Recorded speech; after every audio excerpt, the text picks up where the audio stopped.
tastes as dry as hell. Hello and welcome to Hello, This is the Doom Show. I am Mater Richard Ariarium, and I'm joined by Mater Jeffrarum. Hello. Hello, Richard. We both have on our little red onesies. No. I'm wearing my tunic, Richard. Put some respect on my tunic. I'm wearing those pajamas. They're red, and they have all the arcane writings all over it, but they have the little feet on them. Yes, by Thomas de Quincey.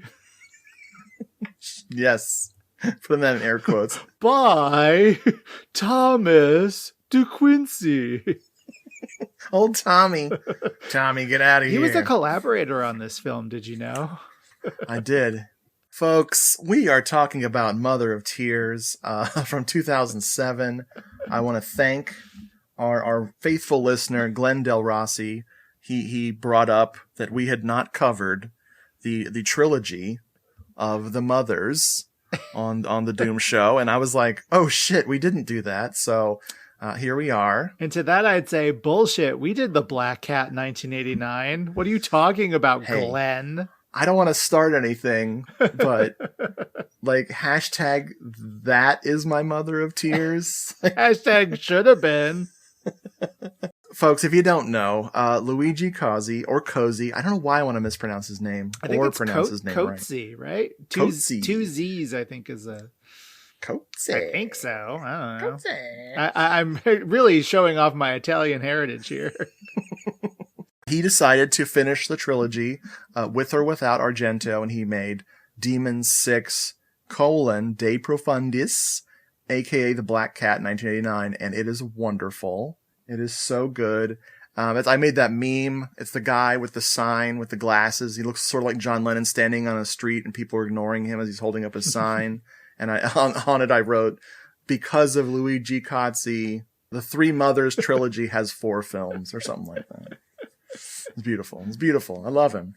But this movie, Dario took a little break from the success of Suspiria and the slightly less success of Inferno, and teased working on this for 27 years.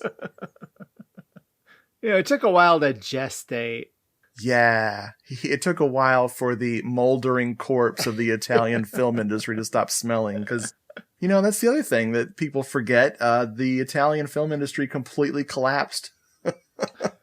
It was still like kind of, shambling along in the 80s when they first started talking about this. And unfortunately, it did not get made during that period. And we had to wait so long. Yeah, and this started his finest trilogy of Mother of Tears, and then 2 years later we got Giallo, and then 2 years later we got Dracula 3D. Woo! Which I don't hate Dracula 3D. It's pretty crazy. It's definitely. I'm glad he didn't die right after making it, because then I would have been sad. I'm glad he had a chance to make Dark Glasses. I'm very happy about that. I feel like if you hated Dracula 3D, you'd kind of be doing a hate crime. So it's fine. Just let it exist. But man, Giallo, I can't defend that movie. That movie just drives me nuts. But we're not gonna talk about that. Adrian Brody at his finest. Kiss, no more. I'm 2 characters, y'all. Blah, blah, blah. Anyway, that guy. But no, we're going to talk about Mother of Tears, and I'm going to drop a beautiful trailer in here right now. Here it is. Hey there, folks. It's editor Richard cutting in. I'm not playing this trailer. This sounds hideous. Here's a small sample of what you're missing.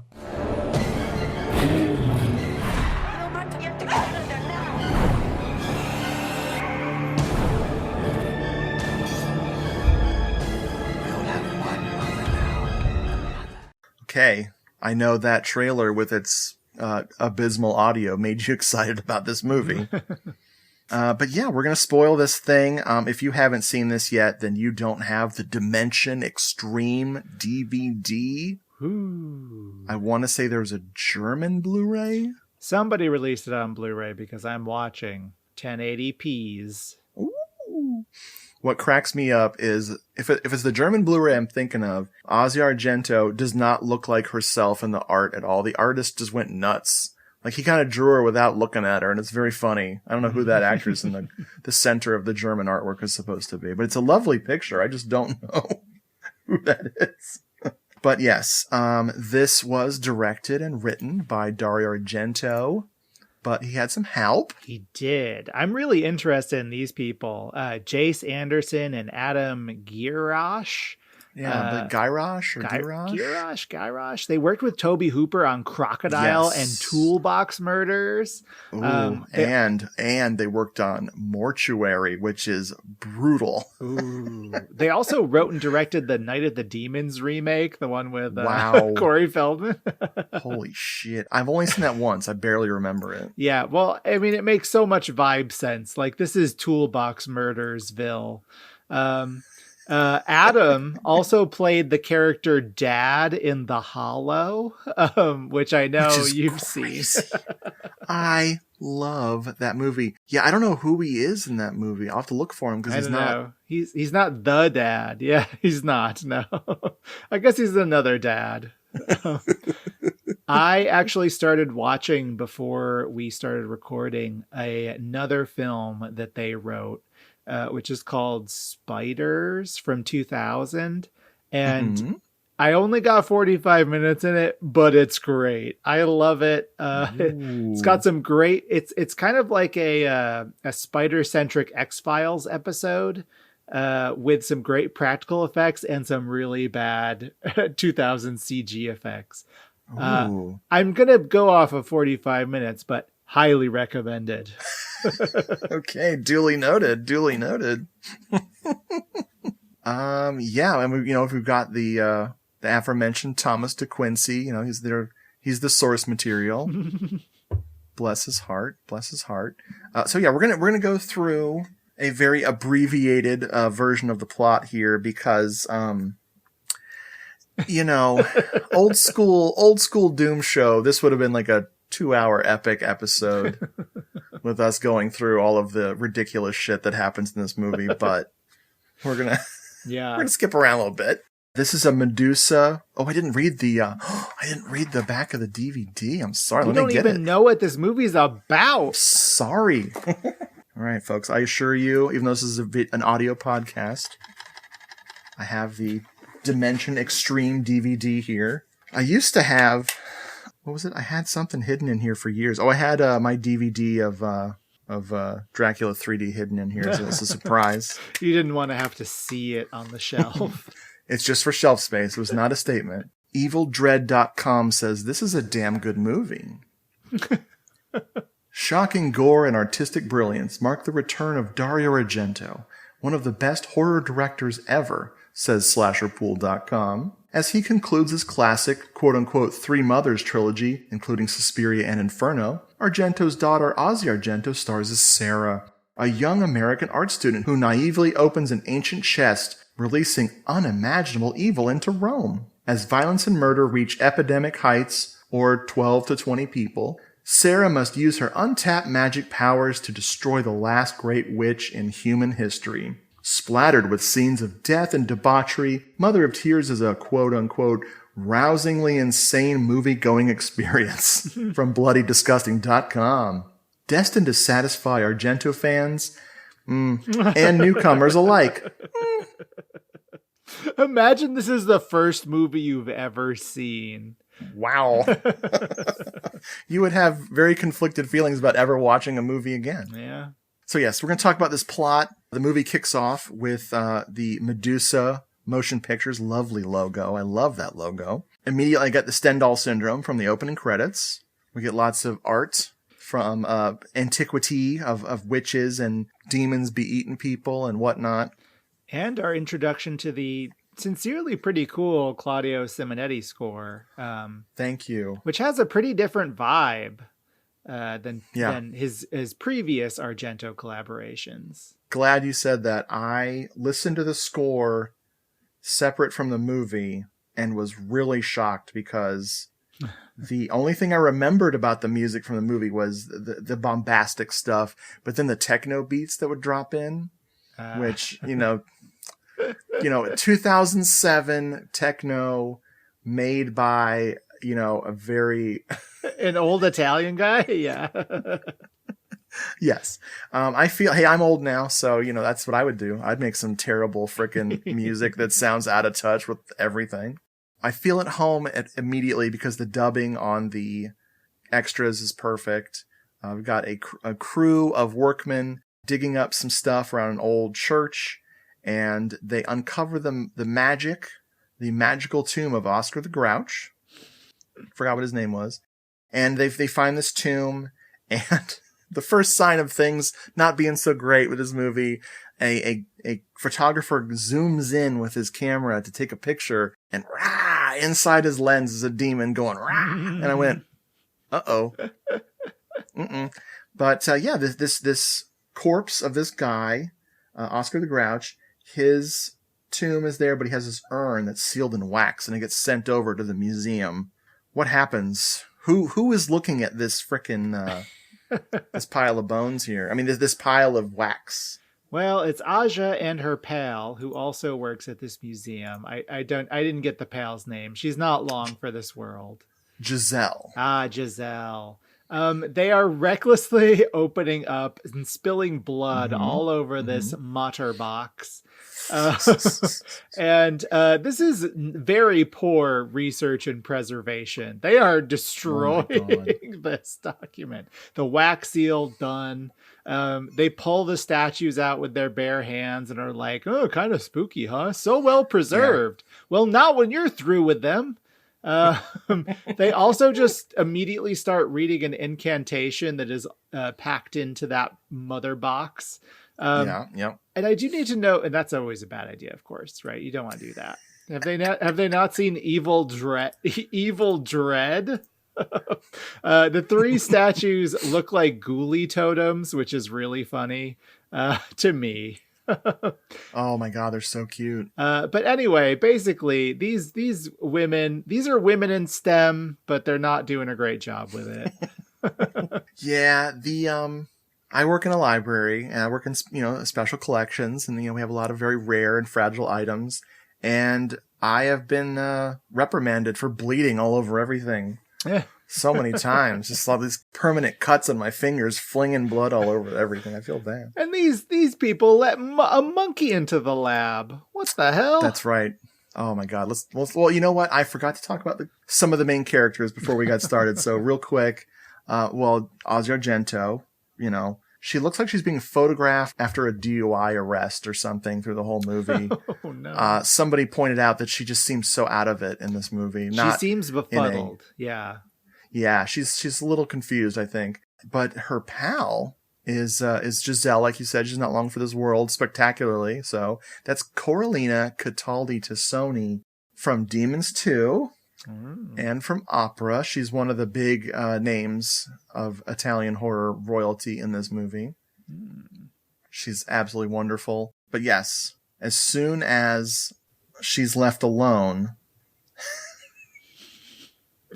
as Ozia goes to do some business, she immediately gets beset upon by those demons, or some demons, and maybe our titular Mother of Tears is there too. It's kind of hard to tell what's going on. But my god, she dies so horribly.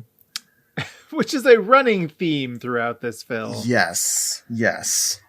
If you like gore, and if you're only into this movie for the gore, you won't be disappointed.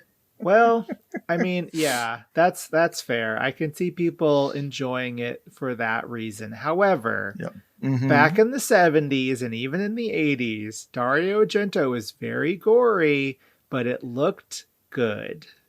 Yes. And in the 2000s, it looks a little different. It doesn't look very nice. It's a trend. I want to say that gore, especially the extreme horror of like the French extreme of this time period, it had a look to it. And I think you're absolutely right that there was some kind of I don't know, like the color of the blood is obviously very, very dark very black looking.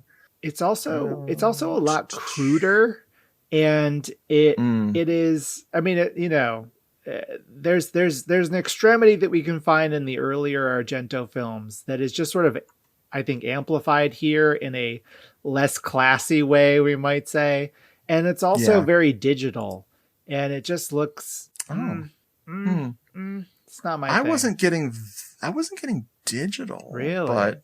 Okay. I'm also watching the DVD. I'm still watching the old, so I don't know. You got to get it in 1080p's, my friend. Yeah, I'll hold out for the 4K. But no, Sergio Stivoletti, the man, is on this. So, he's gonna bring back some of the old hits.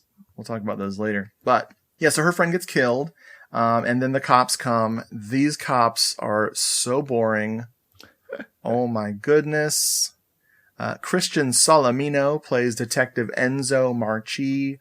He's the one who's questioning her, and his goofy cohort. Like, they almost seem like they're listening to her story and almost taking her description of these hunched over weird creatures that were attacking her coworker. But then she mentions the monkey. And boy howdy, do we have a surprise monkey. This is the best actor in the movie. He's giving so much. He's so scary.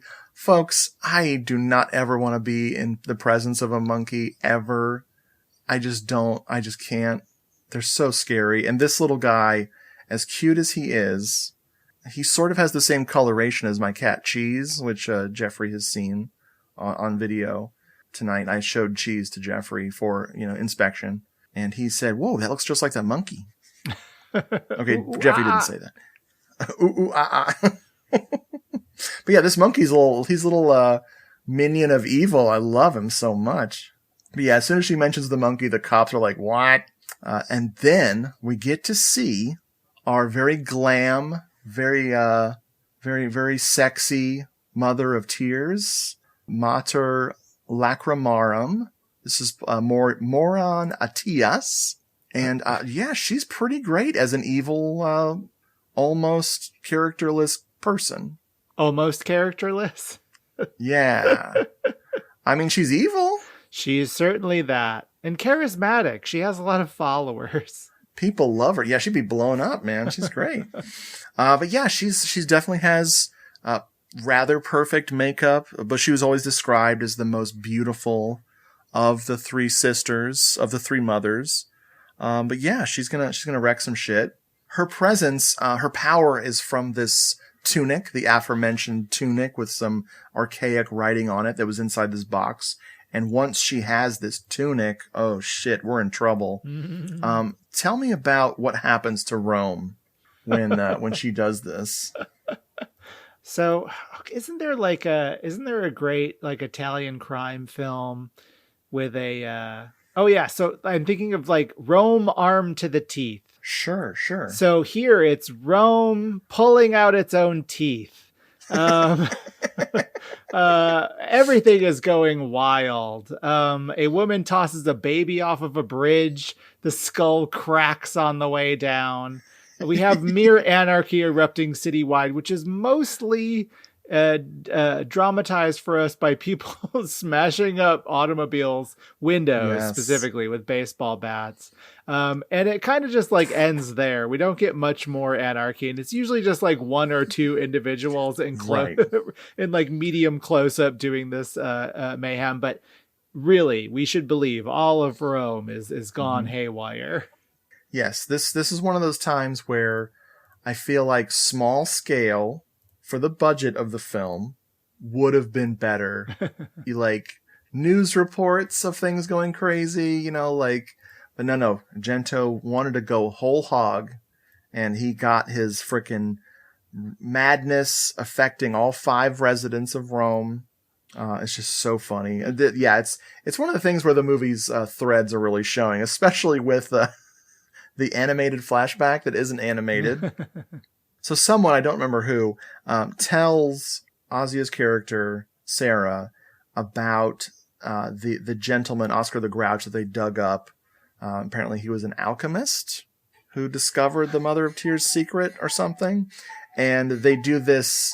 The drawings look sort of like the Dylan Dog artist did them. Oh.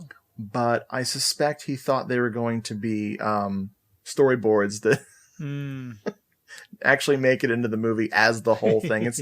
It's not great. But anyway, more importantly, we need to get to your notes and my notes had the same exact wording, cackling witches. Jeffrey, who's gathering and why? What is this? Well, who's gathering? It's just assorted goth witches from apparently outside of Rome who have all come. I thought it was an airport, but I guess it's just a train station.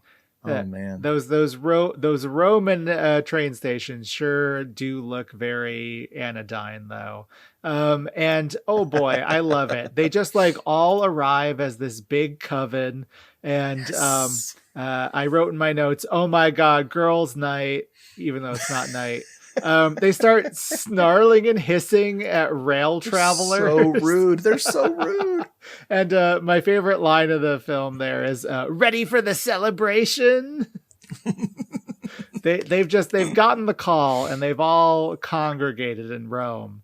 Rome hexed to the teeth. So of course, one of my favorite moments is, Ozzy is trying to travel to meet up with the guy who I completely forgot to mention. I'll get to him in a second. She's his boss and lover at the old museum there. But she's going to travel to meet him somewhere.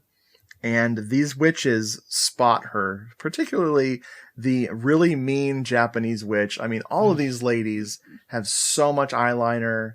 It's like goth night all the time. But this Japanese witch, she sends her minions after Sarah, but she's also going to do some legwork herself. She's like evil enough to go after her too. And she gets dorky. As in a door on this train gets slammed into her head until her eye pops out because Sarah just attacks her. Now, we know, the audience knows that this is a mean, evil witch. And Sarah's mother, who we'll talk about in a little bit, has been helping her with little pieces of advice on how to escape. But Leetta was like, wait, she murdered that witch. She didn't really know if that lady was going to harm her, right? And I'm like, hey, we know she's bad. What can you do? Hey, come on.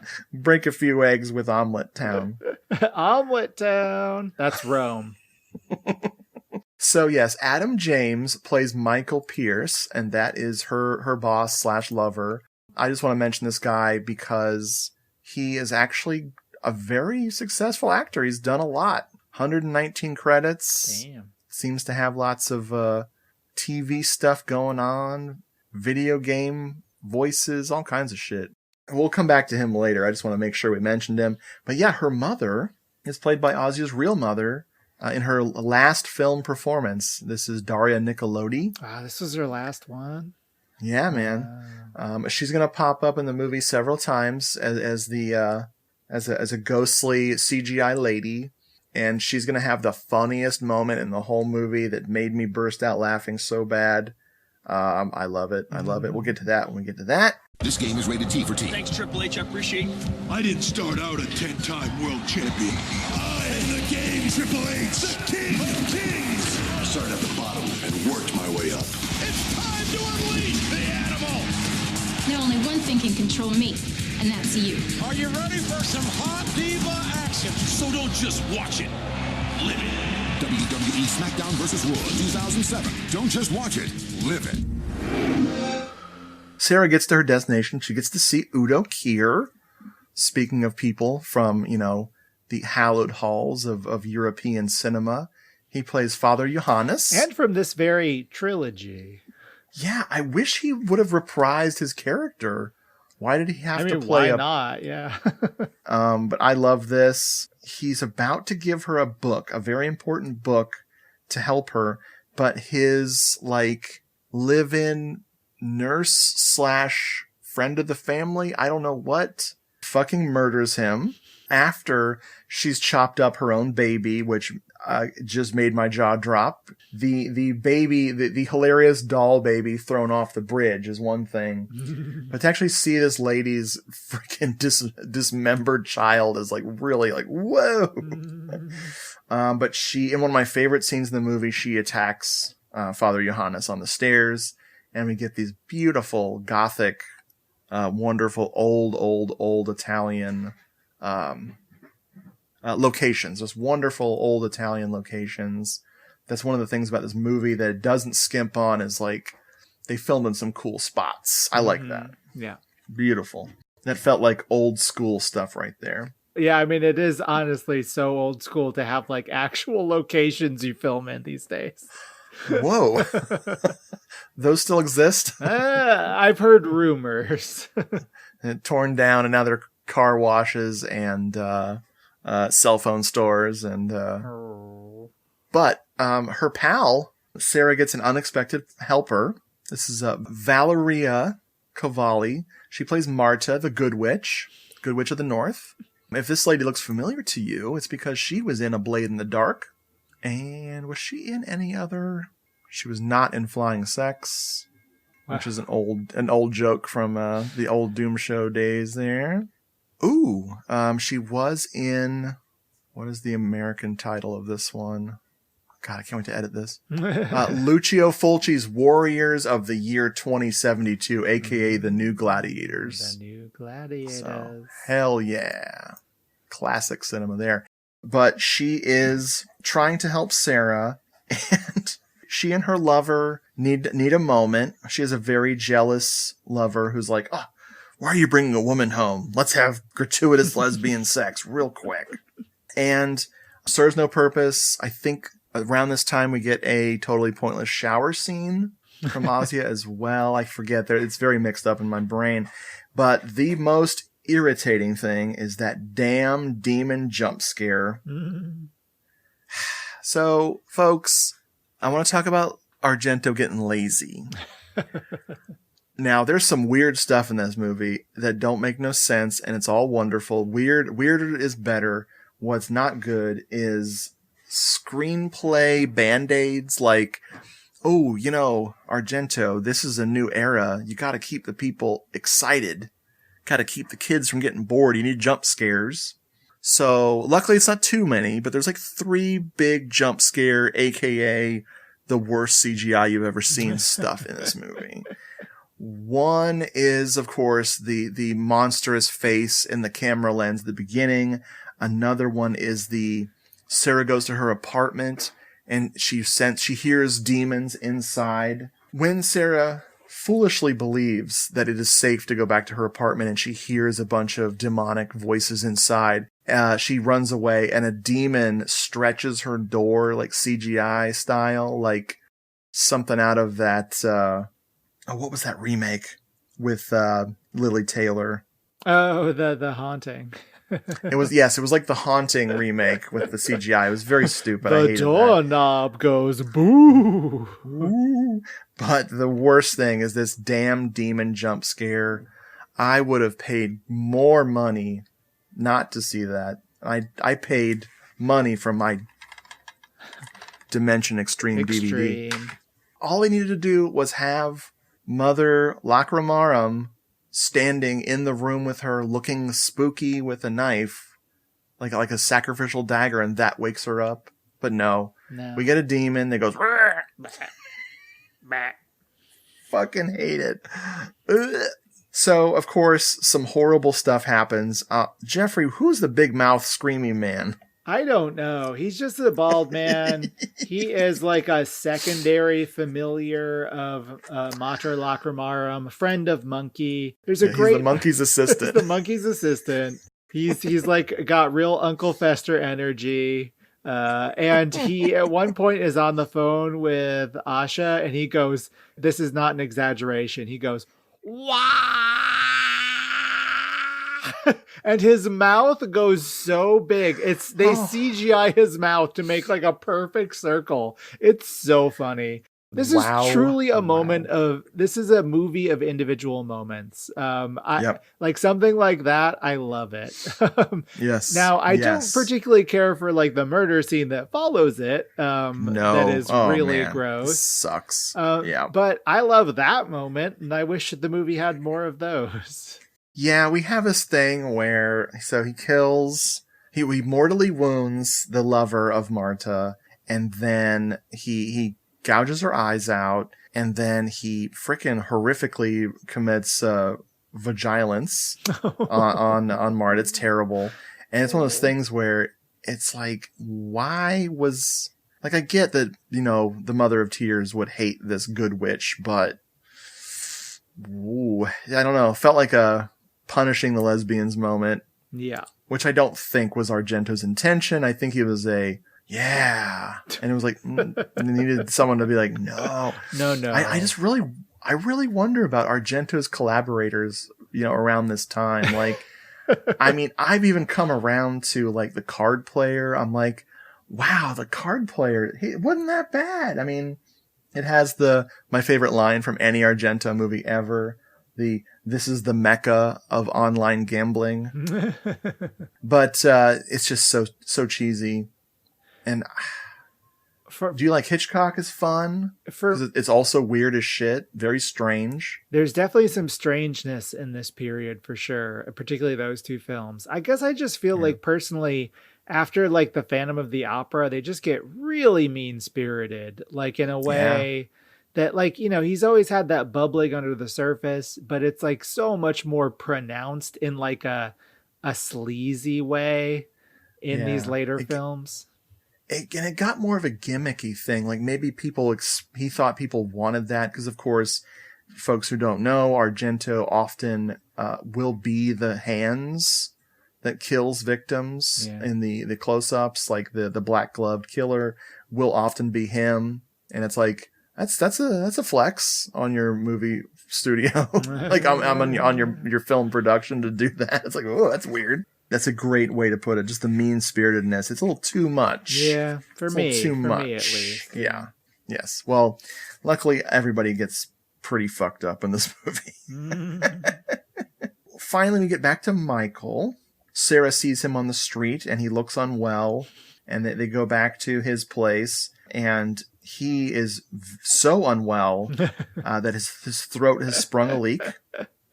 I do love that. That's pretty cool. He's like, he keeps on tipping backwards. He's like, oh wait, hold on. Let me ground myself.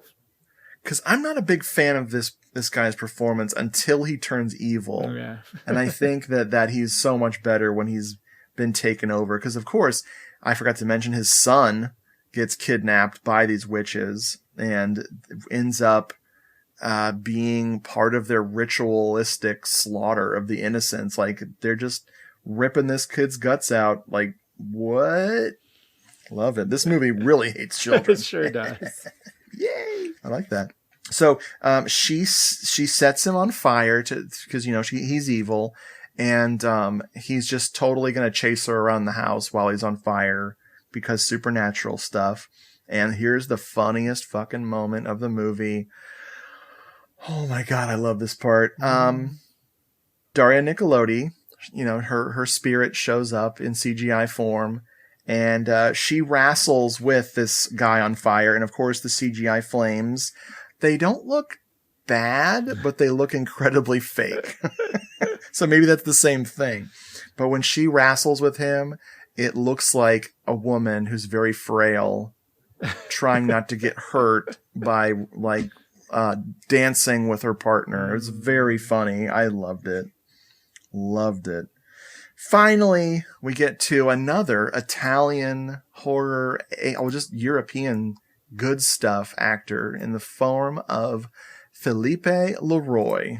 Aside from his other works as an actor, he got to play a guy named Guglielmo in this movie.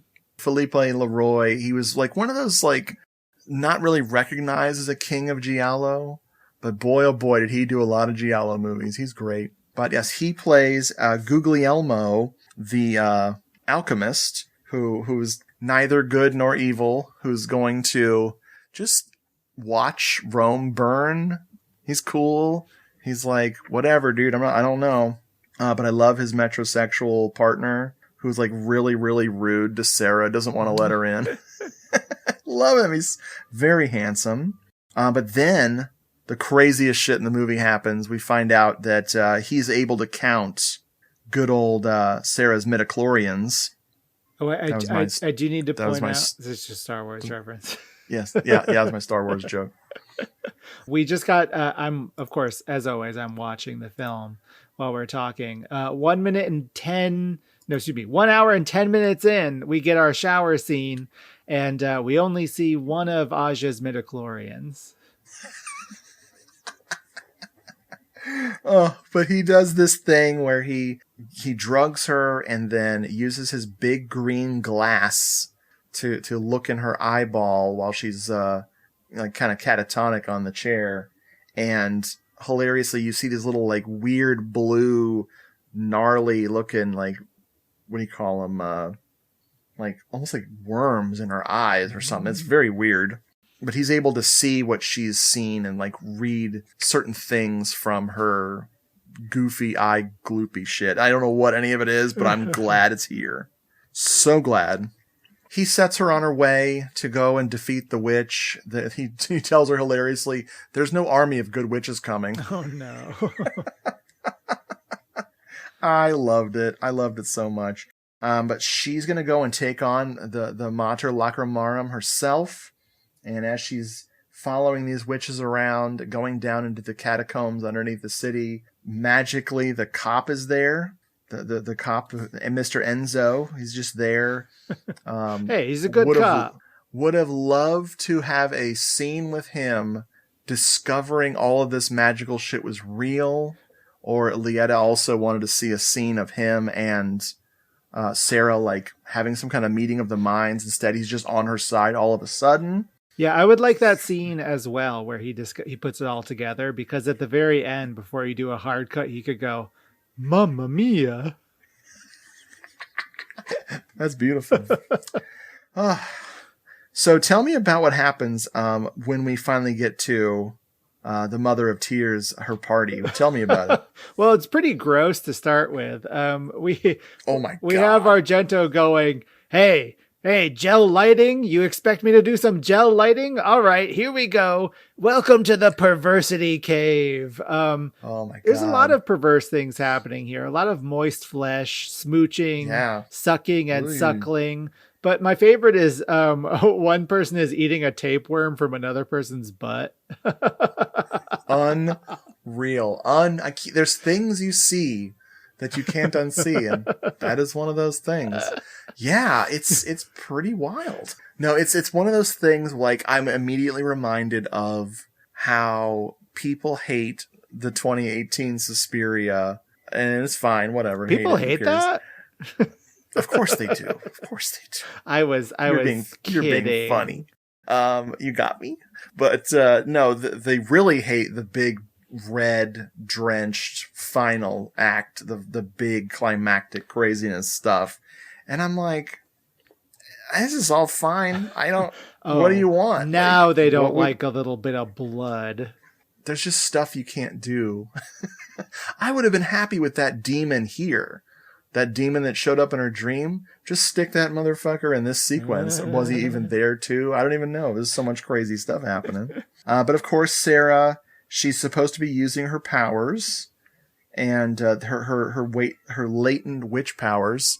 But she just grabs a spear and rips frickin' the Mater Lacrimarum's cool, I keep wanting to say onesie, but it is a tunic. She rips it off and throws it in the fire, and that destroys everything. All the hell breaks loose. Another thing I didn't care for was Sarah doesn't even try to save the cop. He's been captured. He's being tortured. As soon as the ceiling starts caving in, she's like, peace. And she's gone. And as she's running away, he's following her like he just got away somehow. And I was like, how? No. How? Let's, Sarah's been kind of coasting along this whole movie. I really would have loved her to at least rescued him and been like, come on. But no. Have a friend. And as we race to the ending, we get a hilariously. So Argento, he's quoted himself before in movies. You know, people don't like trauma because they say, oh, it's too much of a greatest hits of his older movies, but not as good. And I go, it's a little too weird to be just a quote. Trauma's great. But he literally quotes the corpse pit sequence from Phenomena, one of my favorite films of all time. And it's grotesque and disgusting and nasty. And I don't know why we're doing it. You would have thought that this nasty corpse pit would have been some back way into the witch's lair that Sarah would have had to get all nasty to go through to get to it. But the moment I start trying to fix this movie's problems, I'm having a problem. Not worth it. Because I want to get fired from trying to help him write a better movie too. And then we get the ending with her and the cop. They get out after all the witchy people have been killed. The monkey was crushed by a ceiling tile or something. And Mother of Tears herself got a big old spike from the thing. And I would say it's fairly satisfying way to go out. And our cop and Sarah are sitting in the ruins of Rome laughing hysterically. They say, Mamma Mia! I wish I was Italian so people would believe me when I said it. But just a boring old German. It's okay. bowling. I give you permission to appropriate my culture. Mater mia. Oh, that was great. Okay, so that is the end of the film. Some of the cast and crew here. One of the other characters was played by Barbara Mautino. She played Valeria. I'm not sure who Valeria is. Couldn't tell you. Maybe she was the one who cut up Udo Kier's character. I'm not sure, but she was the lady with the buck teeth from Sleepless. I don't know if you remember that character. No. Hilarious. Speaking of mean-spirited death scenes, oh my God. That's one I've only seen once for that reason. Oh, dude, but that movie's wonderful. I would love to hear your thoughts if you watched it again. That's another real set movie, which I appreciate. Yeah. This was shot by Frederick Fasano as the cinematographer. He also shot Giallo, and he shot Do You Like Hitchcock, I think? Yes, he shot that as well. Movie, it looks as good as it can for the price. As we mentioned before, Claudio Simonetti bringing the great music, and the producer, that's one of the things. Claudio Argento, his brother, has been there from the beginning. He's always got his bro producing shit. Love it. As far as trivia goes, I don't have a lot, but I do love the story behind this movie getting written. Because it's so convoluted. Holy shit. As early as 1984, Daria, Nicolodi, and Argento were teasing that they had a script for The Third Mother. They've been sitting on this thing for years. But of course, Daria and Dario split up very famously. No love lost there. Things got very ugly. And so, of course, they were never going to use that script. At least Argento was probably going to never use that script. And then in 2003, 2004, he started talking about it again. And he was... I wonder what the impetus was. Was it just money? Was he on a roll at the time? Because... I think it was, I can get money for this movie. Yeah. Because, the card player didn't do so well. I mean, I should have done more research, but oh man, this movie sapped my research drive right out of me there. But then he got in touch with Anderson and Girash, our pair of writers who worked on what we talked about earlier, Mortuary and the Toolbox Murders remake, which I actually really like that movie. Speaking of mean-spirited, although the original was very mean-spirited. Yeah, in a different way. In a very different way.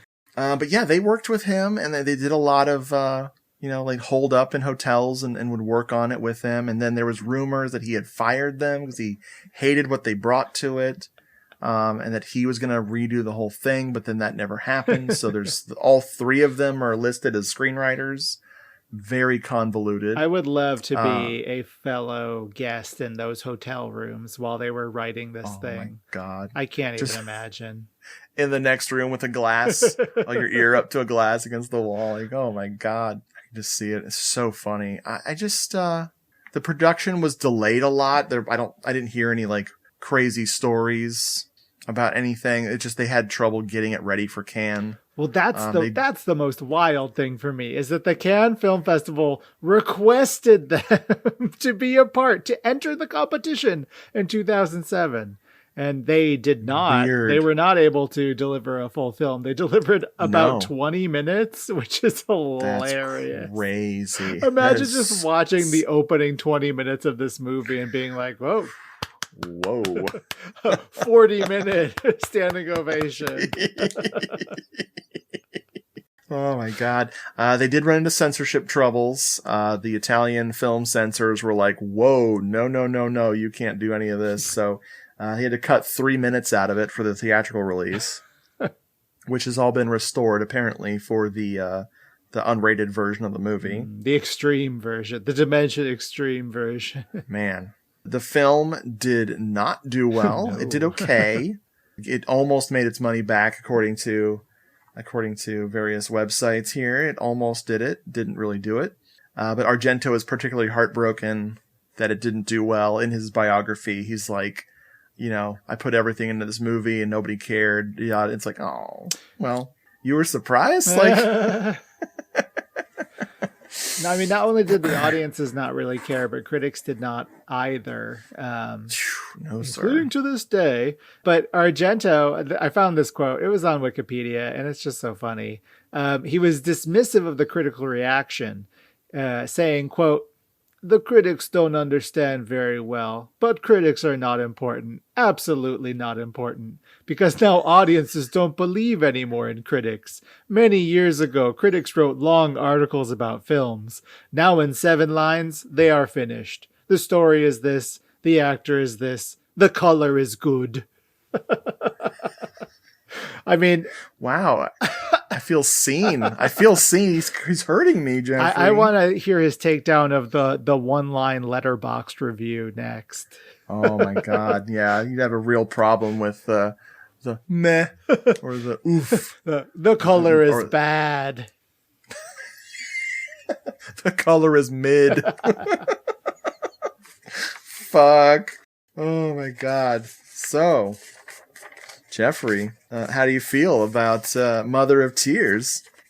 I don't feel much. This is not a movie for me, I think. Yeah. When you gave me the option of choosing my mother's film to watch, I was like, well, it's got to be this one because I've already seen it. It's called The Black Cat, 1989. And I wish we had watched that instead. We could have just talked about it all over again. Yeah. Late Argento is a real hard sell for me. He's just like operating on a level that I'm not comfortable with. And this is a definite entry in that saga. Sure. But it was still fun to talk about. So what can you do? And it had a monkey. Yeah. It had a monkey and a man who went, wah! I still kind of love this one, even with all my criticisms about it. I really wish it was different in terms of scale. I know he wanted to go big or go home, and I think that he should have learned. He certainly didn't learn it by the time we get to that train station in Dracula 3D, which is one of the single worst pieces of CGI I've ever seen. If you haven't seen the train scene in Dracula 3D, it'll knock your freaking head off. It's so bad. But I defend this one a little bit because what do you expect? People who were like really hated this so much. Like, it was 27 years. Of course it was like gonna be bad. We're so lucky it wasn't worse. I don't blame anybody for hating. I don't know. If you don't like this, no problem. I'm not like going to the mat over this thing. This is me wanting to love it, as every time when he gets money, gets something together, makes something, I'm very forgiving with him. Giallo notwithstanding, I've even enjoyed the worst moments of Phantom of the Opera, the worst moments of Dracula 3D. They're funny to me. I genuinely loved Dark Glasses. I feel like his journey movies where characters wander around and happenstance goes on for a while. I love stuff like that, where it's beautifully shot and meandering with intent. I wish this had that. The old sheen of the 80s for Argento, like you were saying, those days are gone. Why he never had that energy again after a certain point? Like, even my favorite stuff in the 90s isn't like my favorite stuff of his in the 80s. Right. I don't want him to repeat himself. Right. But like, what happened there? What was it? Is it just money? Was it just shrinking scripts? Did he not want to do horror anymore? You know, no longer able to go big or go home. He went mid and then went to bed. Good night. I'm a sleepy old man. As for getting back to this movie, some subtlety would have been nice. There's a couple moments where you see the witches staring at people like their presence isn't frightening. Take the scene from Inferno where the Mother of Tears is watching the main guy in that classroom, making him feel nauseous, versus the guy in this movie, Michael, just the witches are just staring at him, and it's so not threatening. And you're like, just staging. This just felt like lazy staging. I mean, the mothers themselves are terrifying in Suspiria and Inferno. And here, yes. She is full frontal and not scary. She's meant to be an object of titillation, which is, I don't know, it's just not really working. Yeah. It's one of those things I would love to just fix this, but apparently I can't. No, they won't let you. Yeah. But yeah, I enjoyed my rewatch. I definitely got a laugh out of Daria Nicolodi wrestling that guy. That was the funniest shit ever. Beautiful. Well, beautiful. I'll say at the very least, it got me wanting to explore Spiders 2000. Hey, Mortuary, the one with the lady from Denise Crosby. She was on Star Trek. She was Data's lover. Tasha Yar. Ooh. Mortuary's fun. I would love to rewatch Mortuary. It's got a suddenly out of nowhere Texas Chainsaw Massacre turn to it where you're like, wait, I thought this was about a haunted mortuary. There's a Leatherface? What? The Leatherface is on the poster. I know. I don't know why. They fooled you. Well, Jeffrey, thank you for going with me on this very, very strange, confusing time. Mm-hmm. And folks, thanks for listening. Stay tuned for when Jeffrey and I talk about Argento's next movie. I would love it. I would love it if he made one more, as long as Ozzy is not in it. Just one more. I haven't seen Dark Glasses yet. I loved it. I thought it was great. It's it would have been ruined if Ozzy had gotten into it. I'm really glad she didn't. Because, somebody said that she's worse when her dad directs her, and I'm like, yep. Can't argue with that.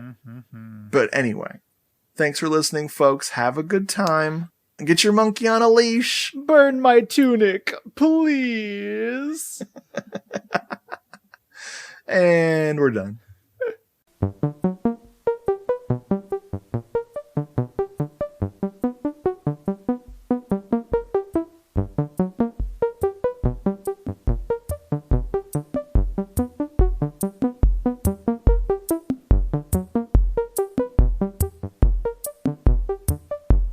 Folks, thanks so much for listening to this episode.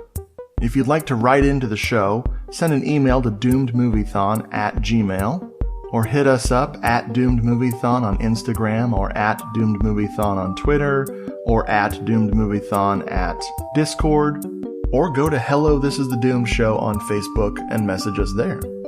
If you want more Hello This Is the Doom Show, go to doomedmoviethon.com and click the podcast button for the archive, or go to YouTube and look up Doomed Moviethon and you'll find the classic episodes of Hello, This is the Doomed Show. And if that's still not enough, I have written some books, about my love of movies over on Amazon.com. Just look up Richard Glenn Schmidt and you'll find Giallo Meltdown, a Movie-Thon Diary, Giallo Meltdown 2, Cinema Somnambulist, or Doomed Movie-Thon, the book. Hello, This is the Doomed Show is a proud member of the Legion Podcast Network. Go to legionpodcast.com and check out the other great shows over there.